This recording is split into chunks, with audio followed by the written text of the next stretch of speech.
Chasing Billy,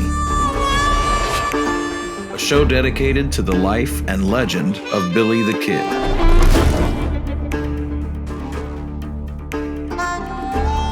Now, the rest of the story.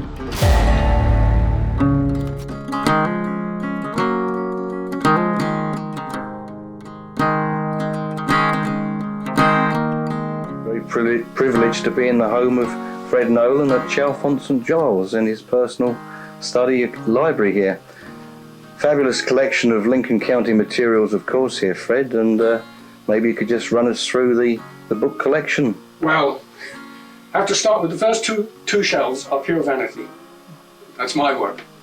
But if we come over to this side here, this is the Lincoln County section, which segues into New Mexico General, which in turn becomes Outlaws and Gunfighters, turns into Tombstone, Arizona, and Wyatt Earp, Bat Masterson, the Daltons, Frank and Jesse, and finally, Wild Bill Hickok. So those are the sort of the big names of the gunfighter breed. Underneath, we've got Native Americans, a good section on the Apaches, who've always been one of my favorite subjects. Here are the miscellaneous gunfighters, from George Scarborough, Bloody Bill Longley, right the way through to Wes Hardin, Frank Canton, and even one or two of the good feuds like the Pleasant Valley War. I have got the English edition. You do have the English edition of Arizona's Dark and Bloody Ground. I do have the English edition, yeah. That's I always thought that was a much better cover than the American one. Then underneath there's a section on Custer, including the first edition of My Life on the Plains.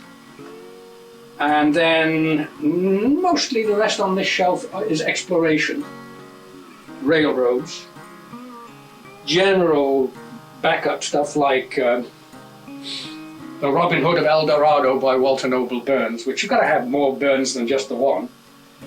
And then Cattle and Cowmen in the bottom shelf there, and Texas. Round the corner here, Round past the gun belt, yep. are even more Billy the Kid.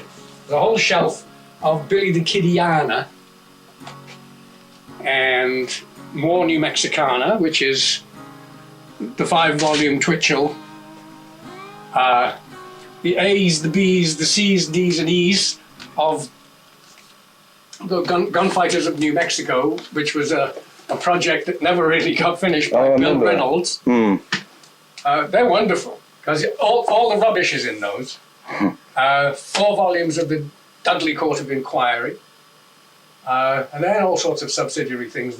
Along here is a complete collection of everything ever published by the English Westerners. I think I'm the only person in the world who has one. Wow. From day one, because I was the only guy that was there. That's right. And then miscellanea after that. But one of the things I did want to point out to you, because I mentioned it earlier, 1, 2, 3, 4, 5, 6. I'm sorry, I said more than that, didn't I? 6 tapes, double-sided. Each one 120 minutes of Will Chisholm being interviewed, which I think comes from the files of the Arizona Historical Society. And all these tapes here are interviews with people in the musical theatre, which, as you know, is my other great love. So you've got Richard Rodgers, Irving Berlin, Arthur Schwartz, a Hammerstein family. Old names, new names, Gene Kelly, Sammy Kahn. Would you put that as a first love, even beyond the Old West? No, I don't think so. I think it's a relief. Each is a relief from the other. You know, you can get, just as you can get too much musical comedy if you see too much of it, and a lot of it isn't very comedy. But a solo diet of Billy the Kid is very bad for the soul. I think you need more in your life than that. One man who did have a solo diet of the Kid, you have a copy over there, Phil Rash's transcripts. a complete...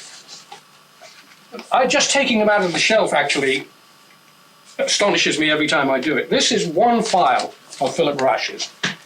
Just look at the amount of work that went into one paper. Yes. As he called them. Papers. And this is one stanza of one article that was published in the English Westerners Brand book.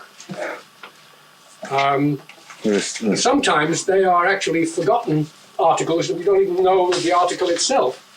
Yeah. This one is The Murder of Houston Chapman. Little slimmer, but it is non-stop document. There's nothing else in it, look. Gosh. And his wife typed every one of these documents. Every single Rush document? Every single one.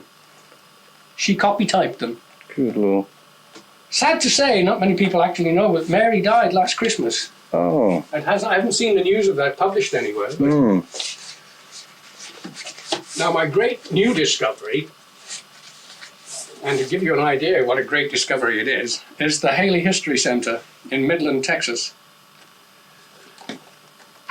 How you like this for stuff they've got that nobody knows about?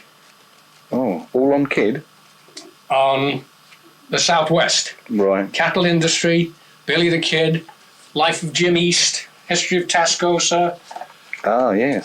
Charlie Goodnight, of course. There's a wonderful, wonderful quote of Charlie Goodnight's when he was asked about the Lincoln County War. And he said, the real trouble started because the Irishman was stealing Chisholm's cattle. Why he didn't just go up the hill and kill that man, I do not understand. And that's all he said.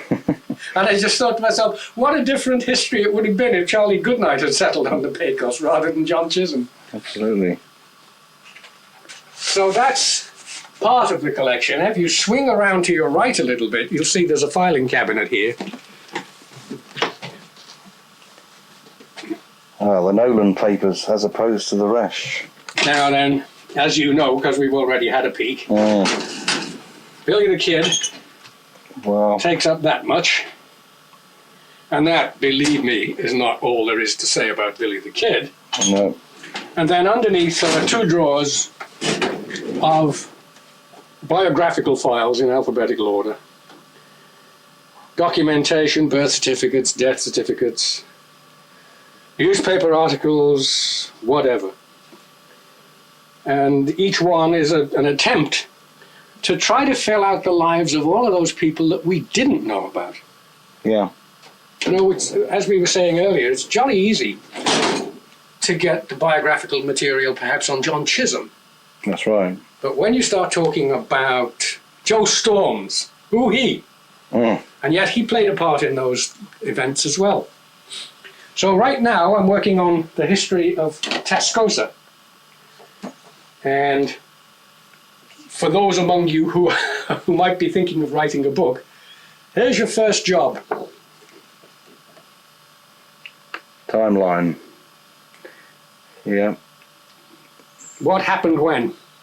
That's always your first job. Method. Yeah.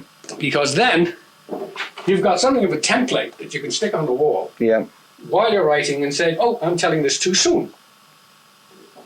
Because so very often when you get a reminiscence from someone, he'll say, oh, I remember Charlie Siringo. He was a funny little guy. He was 28 years of age, and he did this and he did that. And then he went to California, and then he worked for the Pinkertons, and then he died in 1929. And you don't want that information there. So you've got to try and put that on your timeline to remember it later because you know you've used that document. And the other thing that I wanted to point out to you was that this little treasure here is a Frederick Remington sculpture. Is it? Wow. It's not an original, needless to say, because the originals come in the order of $3 or $4 million. But this is the first casting that was done by the Buffalo Bill Museum. It's a beauty. It's a gorgeous piece of work. And as you know, around the corner there, I've got a little sketch by Frederick Remington. Oh, yeah. And an original Bob Bowes Bell Hickok on the other wall. Yes, lots of original Bob Bowes bells. You know who? Well, have a guess. Who's this?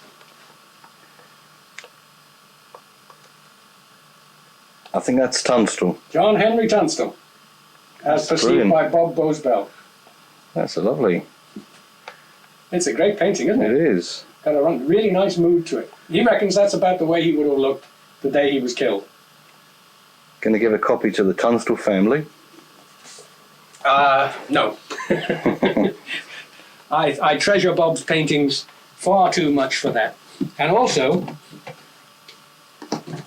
are you ready? Mm-hmm. This one's got shiny on it, so I'll have to tilt it down a little bit. Oh, JP. Pa Tunstall. Yeah, Isn't that great? that's brilliant. You've seen the picture, so you know how accurate it is. Yes, that is brilliant.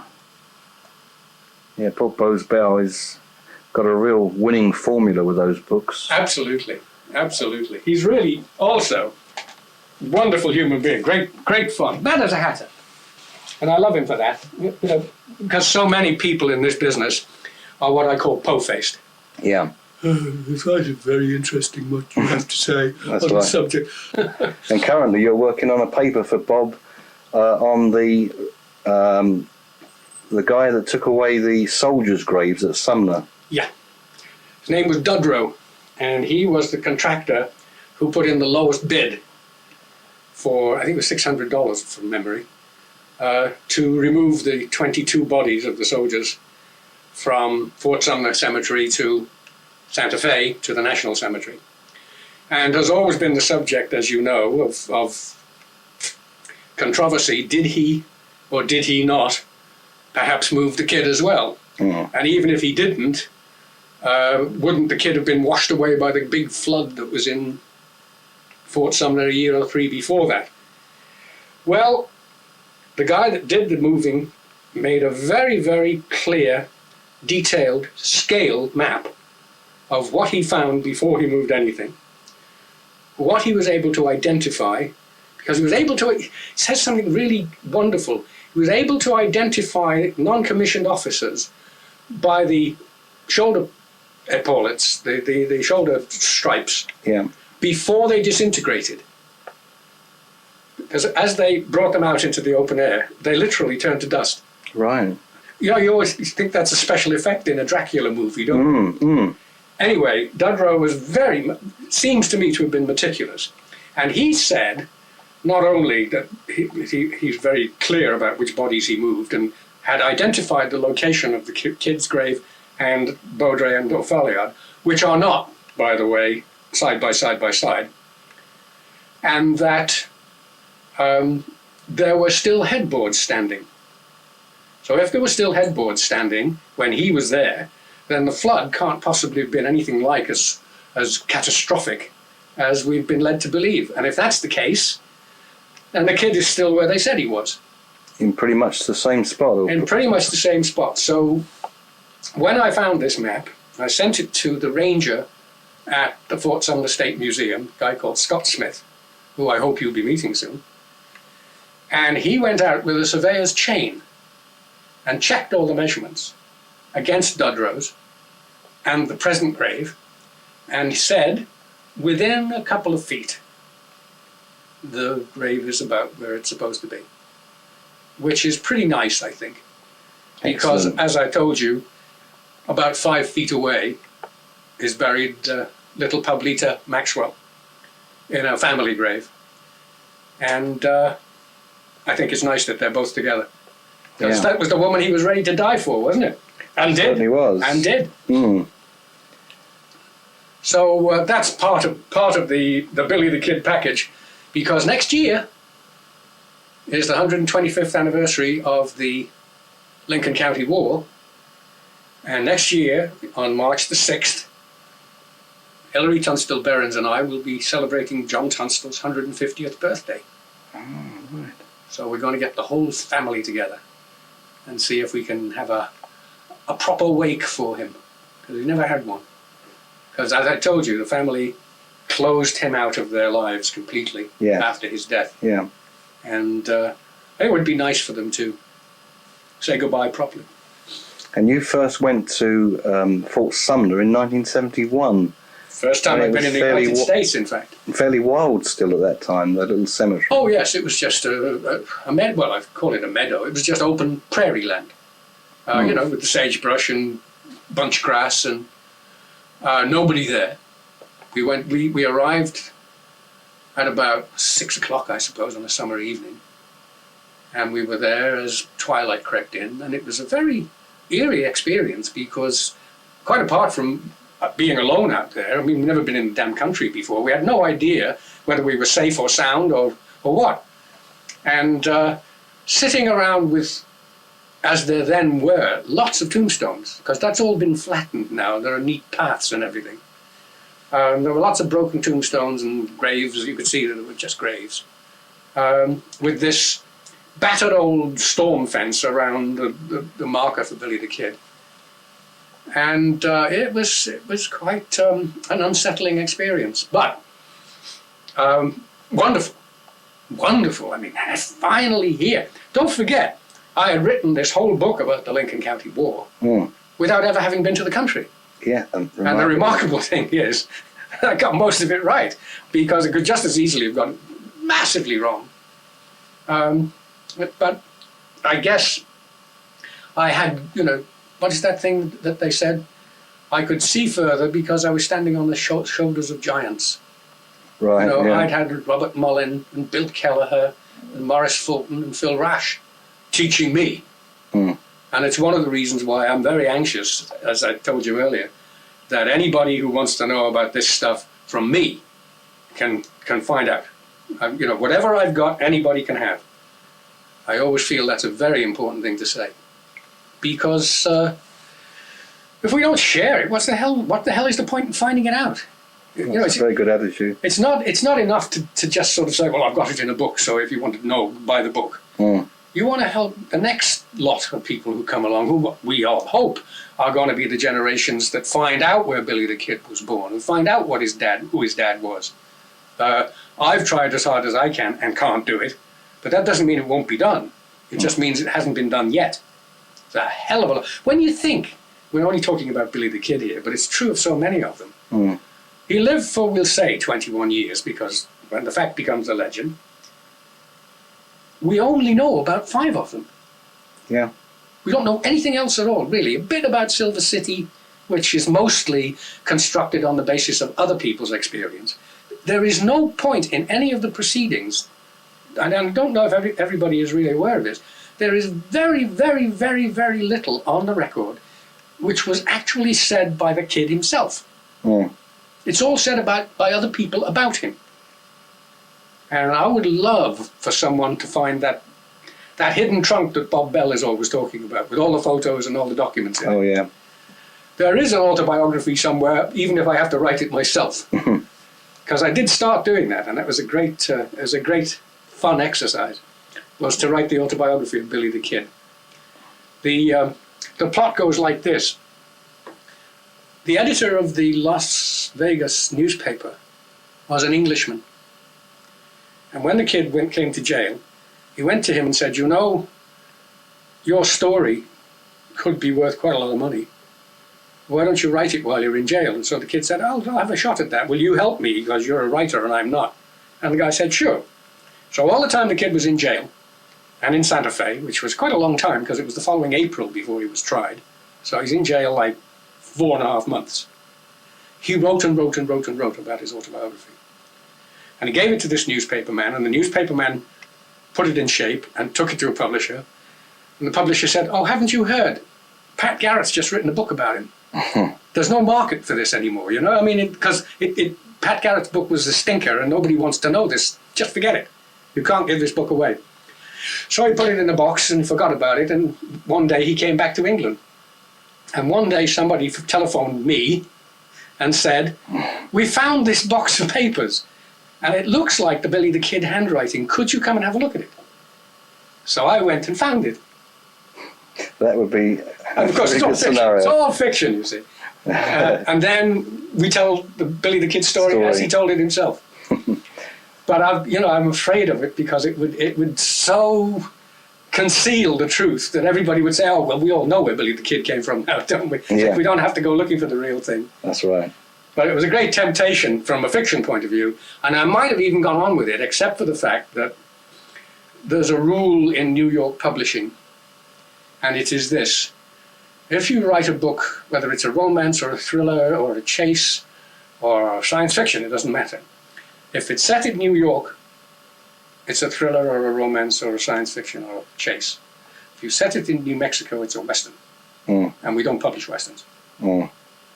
So that was the mood, because the Western, as we used to call it, was a genre. The fiction Western is as dead as a dodo now. You can't give them away. What isn't fiction is, though, the fact you found the butcher knife the kid was carrying. Well, that took a long, long time. It really took a long time. I was sent a book which is a genealogical and historical data of the Jaramillo family. Yeah. By Pauline Jaramillo. Now, Pauline Jaramillo then lived in Los Lunas, which is near Albuquerque. Right. Okay? And it is just what it sounds like. It's a history of the Jaramillo side of the family. Now, you remember Paulita Maxwell married a man called Jaramillo, and Jose Jaramillo is in this book. But in the course of reading it, there's a section on the Maxwells which is quite interesting. And then at the top of a page, I read, there we are, just here, puts on nose bicycle. Story of the Billy the Kid has been written many times. The kid had, at the time of his death, a butcher knife in his hand as he was going to slice some meat that was hanging on the edge of the porch. This knife, with affidavits, are in the possession of the Swanson family. Mrs. Ollie Swanson was the daughter of Adelina Jaramillo Wellborn, who was the daughter of Paulita Maxwell. Okay? Right. So we've got a direct line descent there. So I wrote it fast as I could, got a letter off to Pauline Jaramillo, who lived in a P.O. Box 587, he doesn't anymore, in Las Lunas, and she gave me the address of the Swanson family, and they were in Virginia, or the Swanson that I was speaking to was in Virginia, but he was the father of the child, of the daughter, whose the knife had been handed to. In other words, she was the great-great-granddaughter of Paulita Maxwell. And I wrote to him and asked him, basically, because I was writing a book, The West of Billy the Kid, could I have a photograph of the knife for the book, which he photographed for me and sent to me. And I kept in touch with him, and I sent him a copy of The Authentic Life, and I sent him a copy of the Lincoln County War Book, and told him I'd be very happy to help him in any way I could with anything else he wanted to know about the family. And he didn't seem to be terribly interested. And I said, and if at any time, in now or in the future, you want to sell the knife, please get in touch with me, because I'd be very interested in buying it. Well, I cut a long story short. 9 years later, he sold it to me. And the reason he sold it to me was because his daughter was in a car crash and needed expensive medical treatment. And he thought this would be a good time. I had hoped to get to meet him and maybe find out if there was anything else that the family had. Because if they had the butcher knife, maybe one of them somewhere might have a copy of that tintype. And then I found out there was another branch of the family near Houston. There's a nice girl called Judy Arbogast. And Judy said she had Paulita Maxwell's personal photograph album. And I thought, yahoo, this has got to be where it's going to be. So after, again, over an extended period of time, with letters back and forward and sending them all sorts of information about the family that they didn't have, she said, I'll copy all the photographs in the album for you and send them to you. And she did, bless her heart. And with one or two exceptions, they have no idea who the people in it are. And no, there was no picture of Billy the Kid in that either. But she did lead me to another member of the family who lives in Albuquerque. And his name is Manny Miller. And he's a descendant of Paulita's sister. And Odile, her name was. And I am told that he has in his garage the table upon which Billy the Kid was laid out at Fort Sumner. And if I am right, and he's the right branch of the family, I've got an old newspaper article about it, they also had the headboard of Pete Maxwell's bed, the lamp that was on the bedside table the night that the kid was killed, and an oil painting of Lucien Maxwell, and some other stuff I can't remember. So, but I mean, I've got this awful fear that they probably looked at it and said, let's get rid of this junk. I hope it isn't so. But I've never been able to get a hold of him. Every time I've been in Albuquerque, I've tried, and he's never there. And you never get a return call. So we're still, there's still stuff out there. Oh, yeah. And there always is going to be. I think only the other day, Bob McCubbin was telling me that he'd just been to one of these sort of shows that they have for selling stuff like this. And he just bought an original carte de visite of Bill Hickok, and he told me that he bought the ice hammer, the hammer, I don't know if it was an ice hammer, the hammer that the clerk of the railroad used to kill Ben Kilpatrick in 1912, when Ben Kilpatrick tried to rob a train at wherever the hell it was, because the collection of Fred Dodge had just come on the market, and all this stuff was in it. Now, I've just written to McCubbin to say there's another guy called Herbert Cody Blake, who was in touch with Jim East in the 1920s, and was trying to get pictures out of Jim East, and said he had a copy of the tintype, and then also a picture of Billy on horseback, and also a picture of Frank Stewart, who was the guy that helped Pat Garrett with the posse. Now, there isn't any photo, none of us knows of a photograph of Frank Stewart, except a really, really bad one from a newspaper that I found. So, there's still mines to be mined out there, and things to be found. I hope. But unfortunately for us, I'm in Chalfont and Giles, and you're in Reigate. Extended research is something I've never been able to do. I just can't afford to be in Tombstone, Arizona for 2 months, which is what you need to be.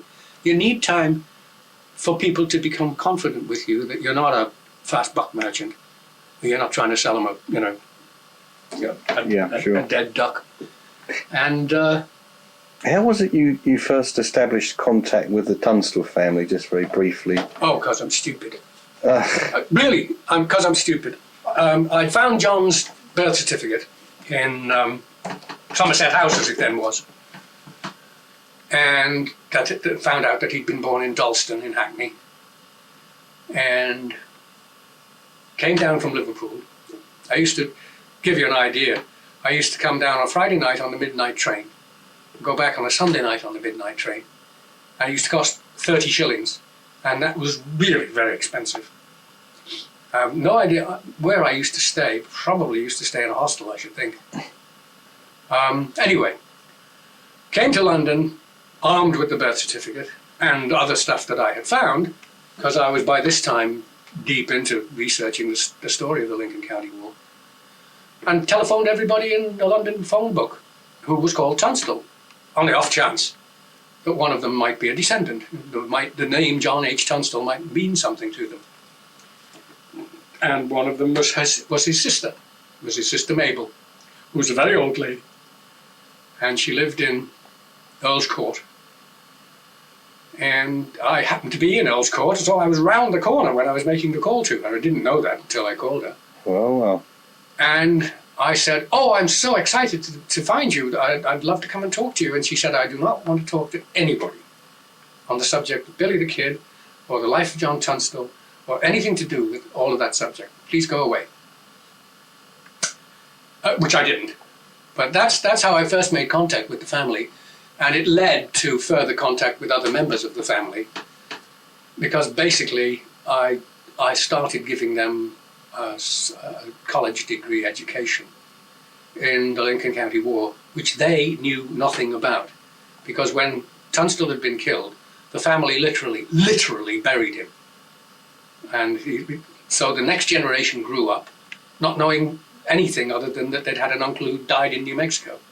But now when I come along and start telling them the whole story and about Billy the Kid, you know, if you only say those words, it doesn't make any difference who you say them to.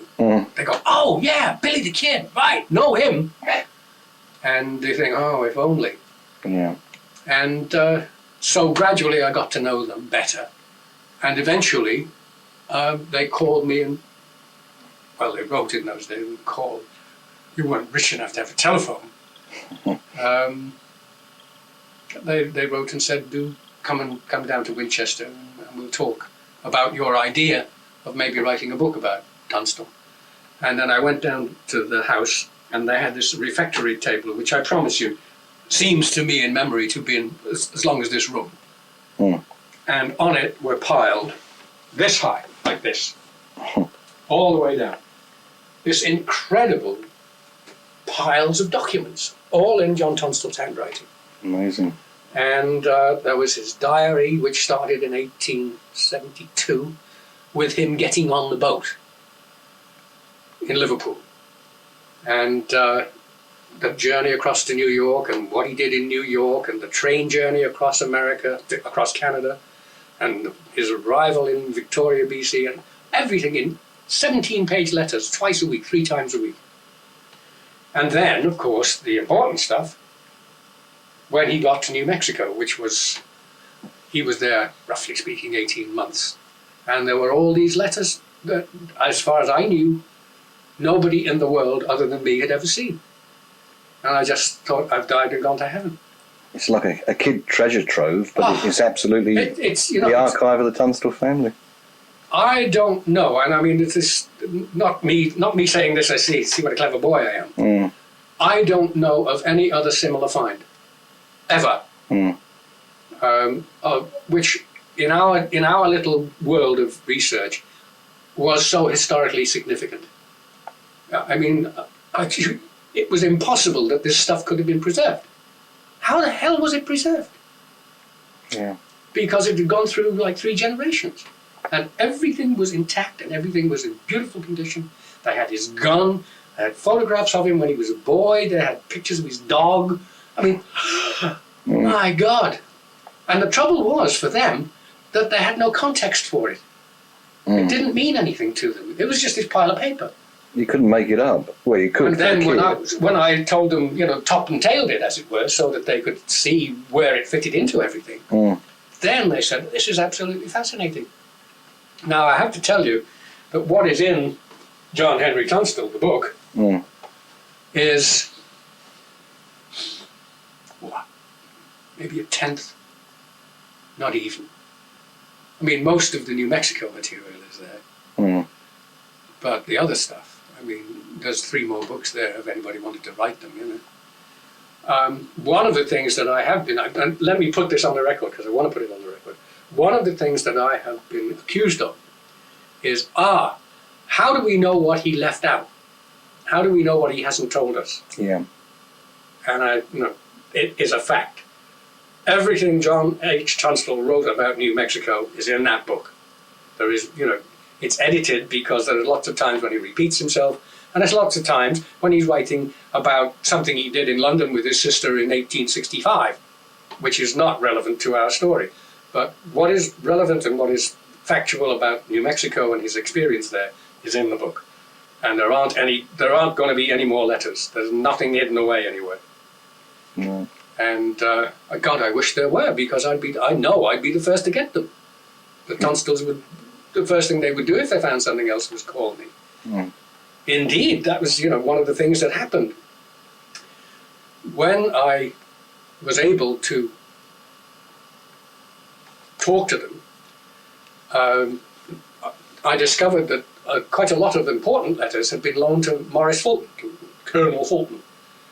And he still had them. They'd loaned them to him in 1927, when one of the Minnie Barron's, John's Minnie, his sister, had a son who went to the United States and tried to find his uncle's grave, and met Fulton and loaned him some very important letters.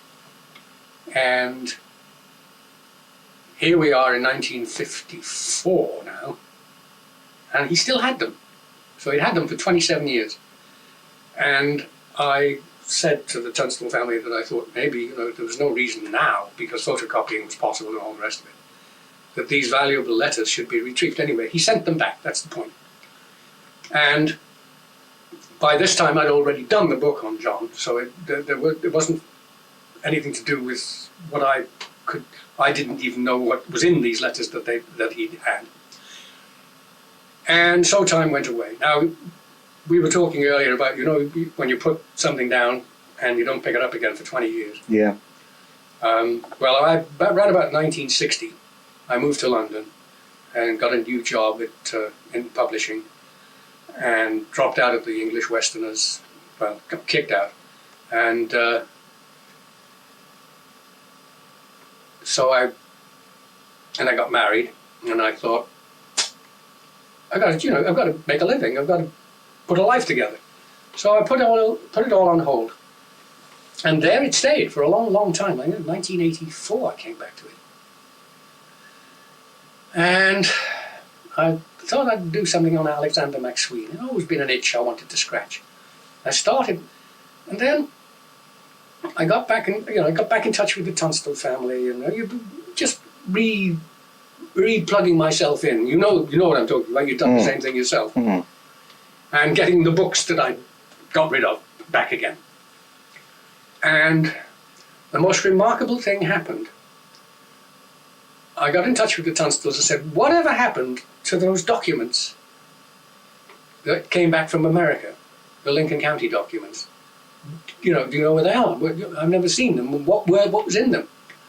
And Hilary Tunstall Barron said, I remember there were a lot of letters from Lincoln. Some of the ones that were in your Foreign Office files, but the whole letter, not just bits of it. Well, where are those? And we don't know. And then, if I didn't say this already, forgive me if I'm repeating myself with what I mean. Mary Behrens, which was his cousin, and he were my contacts with the family. Yeah. And Mary Behrens got ill and had to go into a nursing home. And so they sold her house with a proviso that some library paneling not go with the house. They wanted to take that out, put it in one of the other houses. And because they're a very big family. Mm. So they took the paneling off the walls and found a secret compartment. Mm-hmm. And in the secret compartment were the Tunstall documents. Mm. And they called me and said, we found them. And this was all the stuff of the long letters of McSween and Widdenman telling about how Tunstall was killed, and their accounts of the war and all the stuff that went on afterwards. Cool. And I knew when I saw that material, I have got to write a history of the Lincoln County War, because this new material was just so dynamite. Mm. And again, as far as I knew, it was, hadn't been published. It turned out there were copies of it in Fulton's archive in the University of Arizona, except nobody knew they were there. Hmm. So again, I got lucky. Yeah. I mean, a second miracle is almost impossible, isn't it? Mm. Mm. But here I was now actually working with original letters from Alexander McSween. I mean, you know what a thrill that is, to just touch that stuff. Yeah. And that was quite a day. So then I thought, well, anyway, younger I'm not getting, as my agent used to say. Maybe this would be a good time for me to put down everything I know, because what I would have liked most of all, and nearly had it in Bill Kelleher's book, was a book that gave me a running start at the subject. Mm. I don't have to start from ground zero. Mm. And Bill Kelleher's book was that to me when I did John Henry. But now I thought, if I could put as much as is possible to do, because there's a hell of a lot more that isn't in that book. Mm. I mean, all the military records, oh God, there's so much of it. If I could put the whole story into a readable context, if I could make it readable, because this is the big thing with me. I don't just want to write a book. I mean, I want you to be able to read the damn thing and enjoy it as a book. Yeah. So Well, you've done that with the West of Billy the Kid as well. Well, that's the whole idea. I mean, as we said, you've got to observe the myth. You've got to observe what people think they know already, and then gently, not dragging and screaming. That's no good. Kicking and screaming. You can't drag people to a conclusion you want to have them make. You can only say, "Let me just say this about that." As Mr. Nixon used to say, there is some evidence of Billy the Kid in Wichita. You remember Waldo Coop. Yeah. There is some evidence of Billy the Kid in Silver City. Suddenly, I'm off on a wild goose chase trying to find out about the life of his school teacher, which takes me like 6 months. Non-stop research. Photographing churches in London. What am I doing? But it all adds to the picture. So what you're saying to people, you're saying, no, you're right, he was a kid. He didn't actually stab anybody to death in Silver City, but here's what he did do. And here's the newspaper reports of what he said and what was said about him. And here's the sheriff who arrested him. And here's his school teacher who knew him. And here's some other kids who knew him. Maybe there's a bit of a picture there that'll tell you he probably wasn't the kind of kid that Ash Upson was describing. Fine. Now let's move on to the rest of the story and do the same thing. Where you can find, and I was astonished, actually, I really was astonished at how much there was that nobody had used. It was like, it doesn't fit the picture, so let's not have it. And joyfully serendipitous things like discovering that the George Atkins in whose saloon he killed Windy Cahill, yes? Yes. Is buried right behind Lester Moore in Tombstone. Oh, no. Here lies the body of Lester Moore, and here lies George Atkins. And you think, gosh almighty, and nobody knew. I mean, I'm up in the Boot Hill in Tombstone. Yeah. I'm trying, holy mackerel, look who that is. And then backtracking, and sure enough, it is he. Cool. And funnily enough, Atkins himself had just killed somebody shortly after the kid in the same saloon. Is there a resentment from some American researchers that, here's this English guy who's finding all this stuff out on frontier history, we haven't. Is there a resentment? Generally, among the professionals, no. Other researchers, peers, if you want to call them that, or whatever you want to call them, are enthusiastic. They think it's wonderful. I mean, they enjoy the irony, of course. Hey, imagine that. You really want to know about Billy the Kid, you don't go to Lincoln, New Mexico. You go to Chalfont St. Giles, England. Yeah, and of course the nuts, and there are plenty of those around, who say, how dare you come to our country and try to teach us our history? How the hell do you think you are? How would you like it if I came and taught you about your kings? And I say I'd love it because I don't know anything about them. But generally speaking, I think, we've, both of us, my wife and I, have had just wonderful experiences with people who Billy has opened the doors with for me. Yeah. And the thing I told you, they said, "Oh, you're that English guy," and that's nice. That's nice to have happen. So you get invited to talk to the Silver City Historical Society. Well, it's almost bizarre if you think about it. I know there's a couple of us do it. I mean, there's quite a few people in the English Westerners who can hold their own at any Custer conference. And there's dear old Joe Rosa with his Wild Bill Hickok, and there's Roy Odell, and practically everybody else in the West. And Jeff Burton. And I know it was dear old Robin May. He's gone now. Robin is gone. I knew Robin. Yeah. We always used to say in the old days, one of these days one of us is going to write a book. I don't know if it's going to be me, but Robin May. Robin May. And some of them have done extremely good work. I am sad for the English Westerners in general, in that very few of them have tried to put their work into book form. Yeah. They just won't go that mile. No. Colin Rickards, of course, very good work. Colin, apart from which he's a delightful human being as well, which makes it so much easier if someone says, okay, enough with the Billy the Kid, let's go get a pint of beer. Yeah. Rather than this drone, which I fear I'm doing. And you needed that camaraderie as well. This is one of the good things about the American lot. All right, you find yourself ending up with a lot of photographs of old farts in baseball caps around gravestones. Yeah.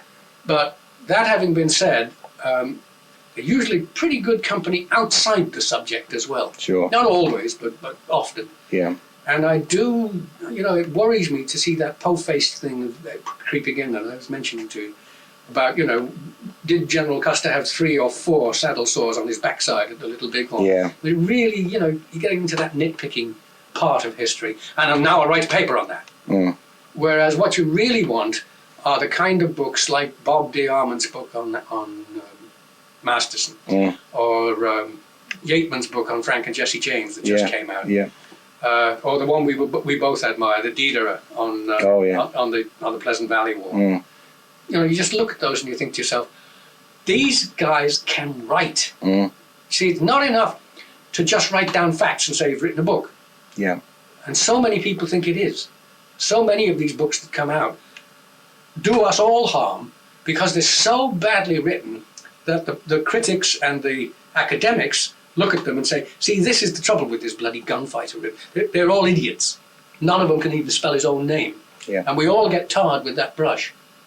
And that, I think, is something, I try very hard to fight against that, because I can say, as opposed to that, well, not only that, fellas, but I've written 60 other books. I've written books, about World War II. I've written books about the Pilgrim Fathers, if you like. I've written children's books. I've written historical novels. I've written thrillers. I've written westerns. And they all sold, so I assume if they're not terrific, at least they're not bad. And as you said, you can be talking to people out in the States, and you're talking to somebody whose grandfather was involved with Lincoln County. Oh, that is the most wonderful thing. That you'll be sitting in a cafe or somewhere, and you'll be talking as we're talking now, and some guy will wander over and say, "Couldn't help hearing what you were talking about there. Pat Garrett was my father-in-law," or something like that. And oh God, and it's true. These, you're bumping into this the whole time. You go into a pokey little museum in Las Cruces, which is the old Fountain House. Colonel Fountain lived there. And this really very dusty old lady showing around. In here and in here and in there and over here. And of course, she's half Hispanic because she was married to a Hispanic woman. A native New Mexican, as I think is the polite phrase now. Mm. And it's very nice to meet you. My name is Elizabeth. I am the granddaughter of Colonel Oh my God! You're actually, there's the history there, ready for you to touch. And you've got to watch out for the partisanship as well, I suppose, really. Oh, Well, there's also possessiveness about it, you see. People, like, you will find when you go to Lincoln, that people think they own bits of the history. Mm. And are delighted to not tell you about it. I bet you'd like to know that too, wouldn't you? Well, I ain't going to tell you. And like the true location of John Tunstall's grave, which I told you about. The family there, whose plot it's on, simply categorically refused to ever, in any of their lifetimes, allow people to tramp around their backyard looking for graves. And so John Tunstall's grave, there is a marker behind the store, which has nothing to do with his grave, nowhere near it.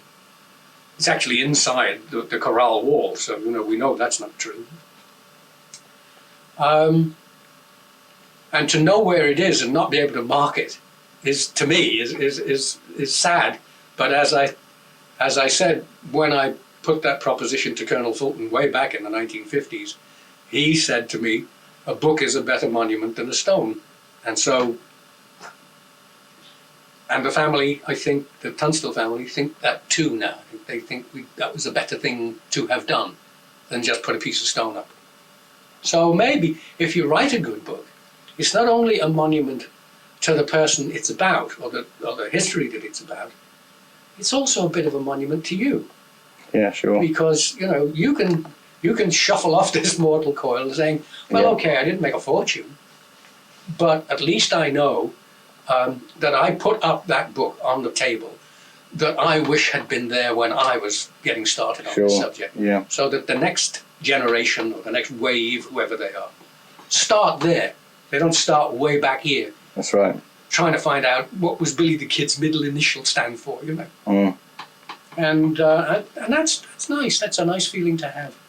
Original artwork of Bob Bowes Bell here, but not kid related. No, this is an advance payment.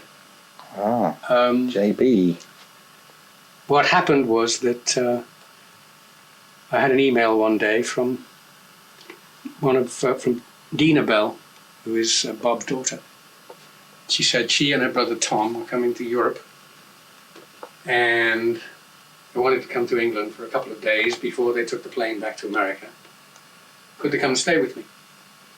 And I said, yeah, great, come, whenever you're ready, do whatever you want to do. So he sent that and said, this is to make up for the damage that my kids will do in the 2 days that they're with you. But it's such a super painting that I thought it was really nice of him to do that. And also, if you go on tour, we went around the world one time with the publisher sent us around the world to promote the book, a book called The Mittenwald Syndicate, this one. Oh, yeah.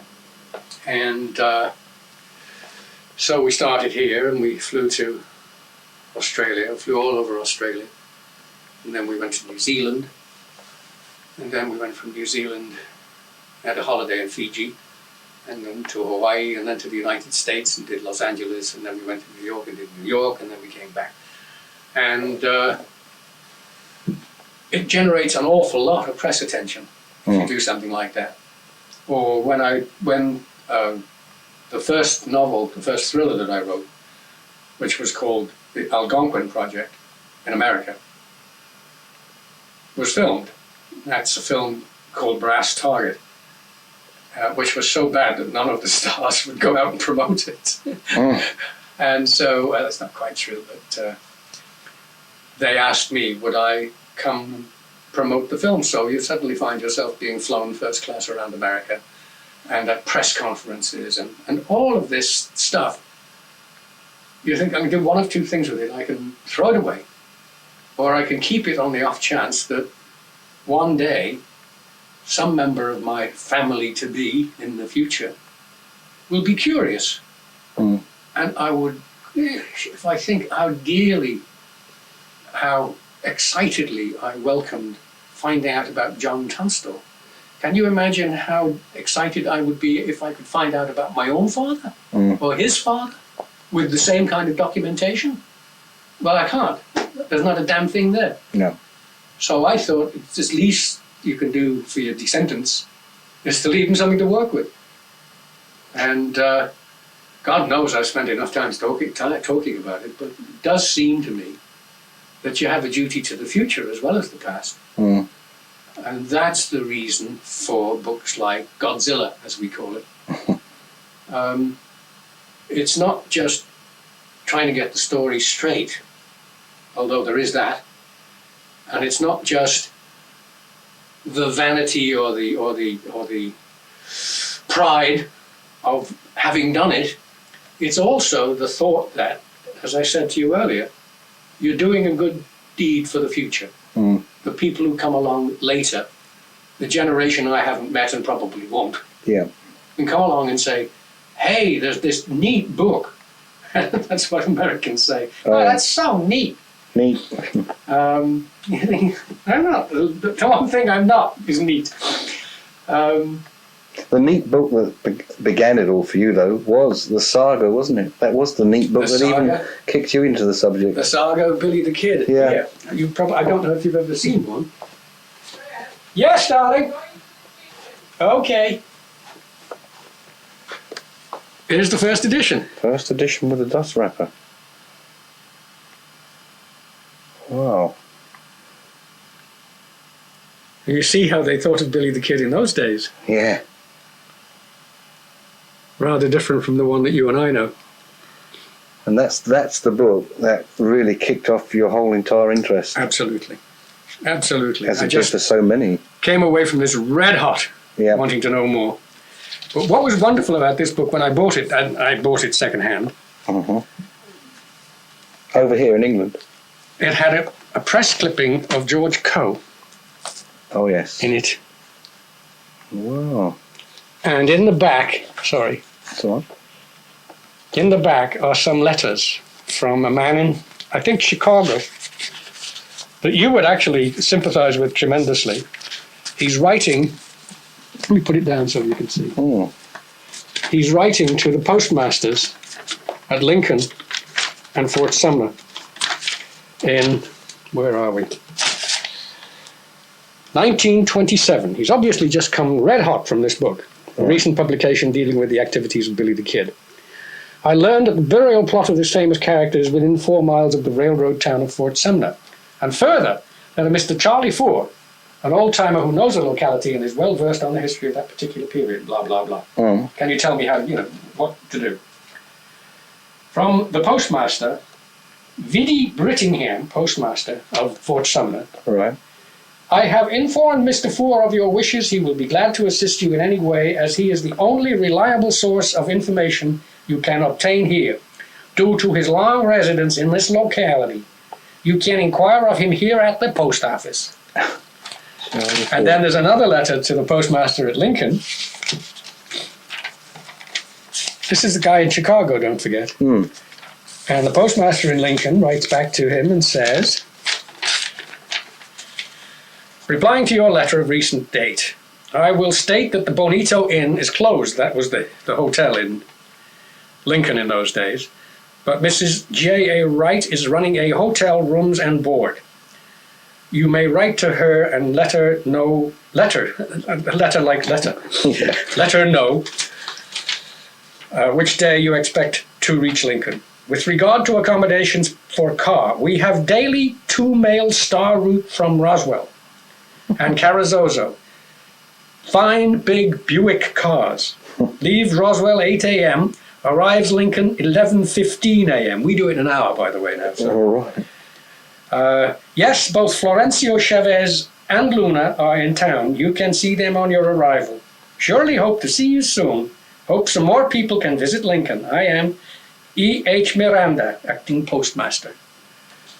And that's 1927. So you see the electrifying effect this book had on people. Yes. That they read it and say, I've got to go to Lincoln. And that's really quite something. Phil Rash was, brought into the subject from reading that. That's right. And so was Mrs. McSween. Mrs. McSween. There she is writing to Walter Noble Burns. Wow. Saying what's happening about the writing that you were doing and where are the photographs I gave you. And gosh.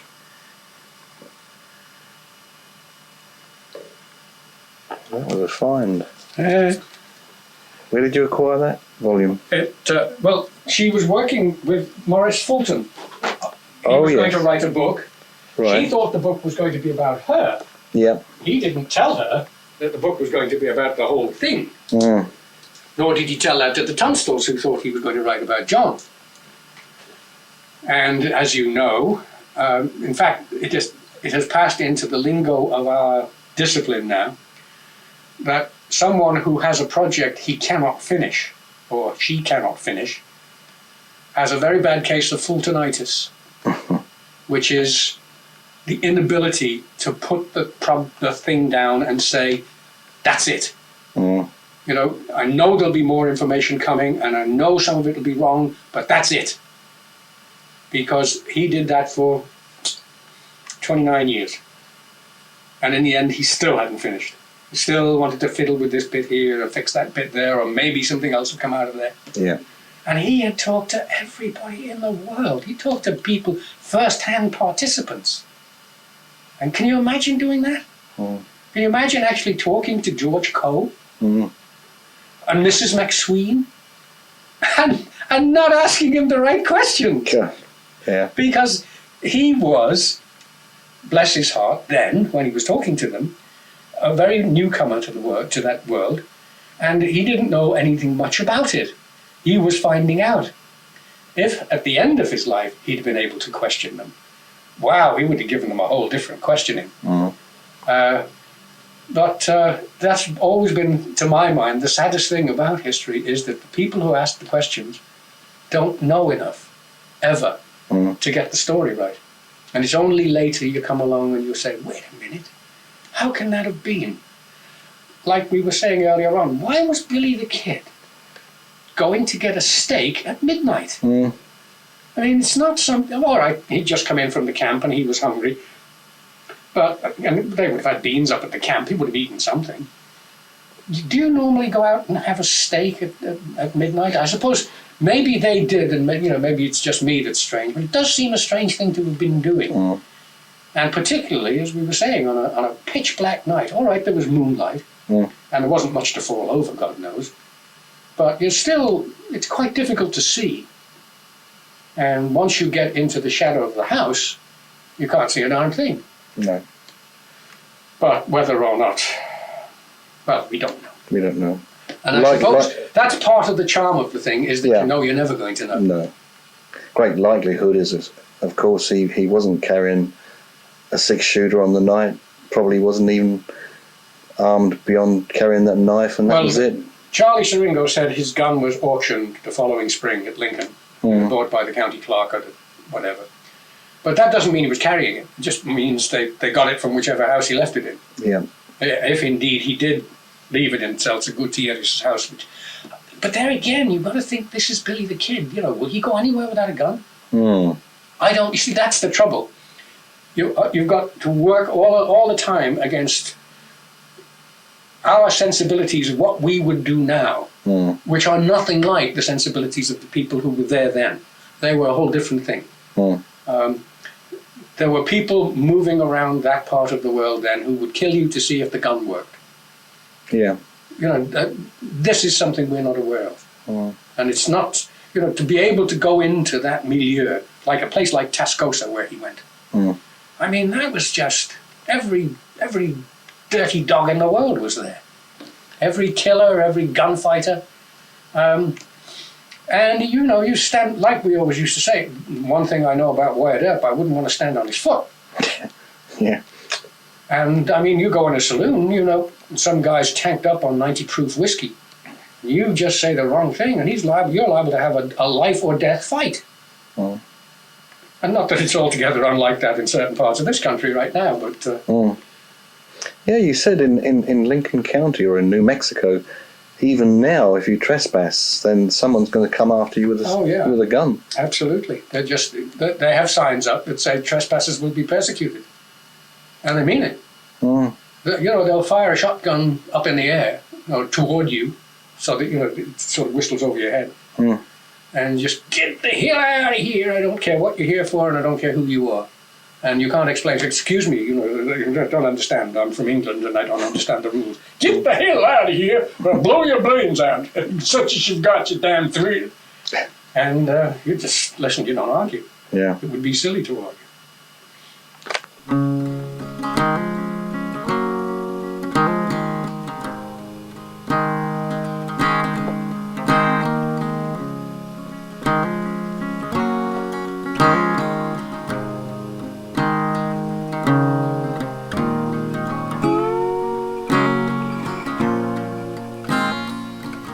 There's not a volume on Lincoln County that's escaped your net here, is there really? Not of the important ones, I don't think. No, there's a few I'd like to still get, but I'd be going backwards if you see what I mean. Because it's time for me to move on now. I think I should leave Lincoln County alone for a while until I can say something new about it. Which is why I've moved, as I told you, to Tascosa. Yeah. And this is your That's Max. Billy grandson. Max the Kid.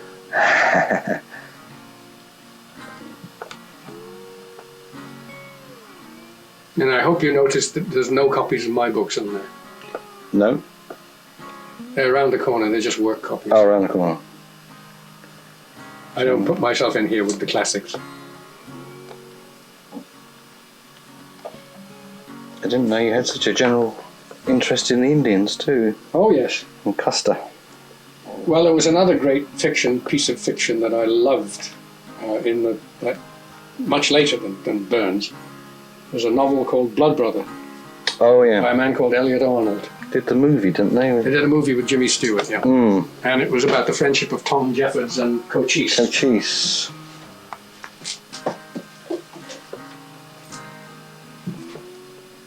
Ah, yes. Blood Brother. And that story really, I loved that.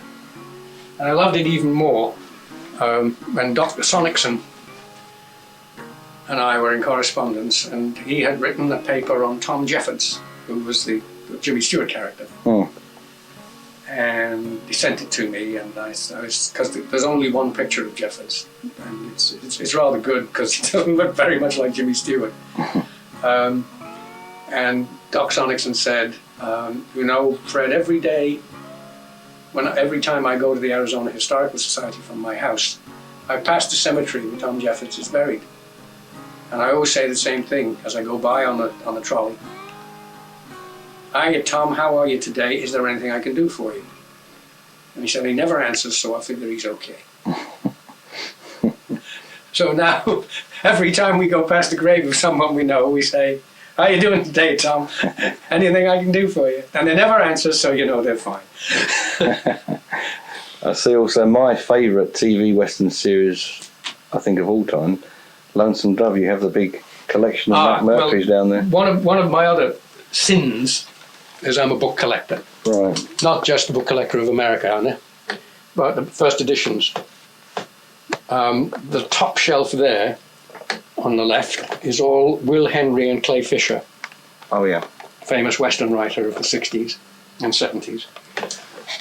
Then in here we've got Paul Horgan's The Distant Trumpet, The Searchers by Alan LeMay, Blood Brother, as you saw, The Shootist by Lyndon Swarthout, half a dozen things of Jack Schaefer, including Shane, and these are all first editions. All right. Because I'm kind of keen on building a little collection of first editions. I started off my hero, my writing hero, as opposed to reading hero, which I suppose is what Burns was. My writing hero was Ernest Hemingway. And downstairs I have a complete Hemingway collection of first editions. And some other authors with whom I worked in the publishing business. See, I used to be the Western editor at Cordy Books. So I published all their Westerns. And these were the books that I was publishing, but I couldn't afford to buy them, except in paperback. So I promised myself one day, it's rather like the middle-aged man who buys himself a really razzmatazzy sports car, you know? Because now he can. Yeah. Well, now I can buy these books that I always longed for. And some others that I liked. I mean, there's Graham Greene, Eric Ambler, Ian Fleming downstairs. Excellent. All sorts of people. Steve King, you know, who's a kind of a friend. No, acquaintance would be better. Robert Parker, who does the Spencer novels. You know, just people I like to read anyway.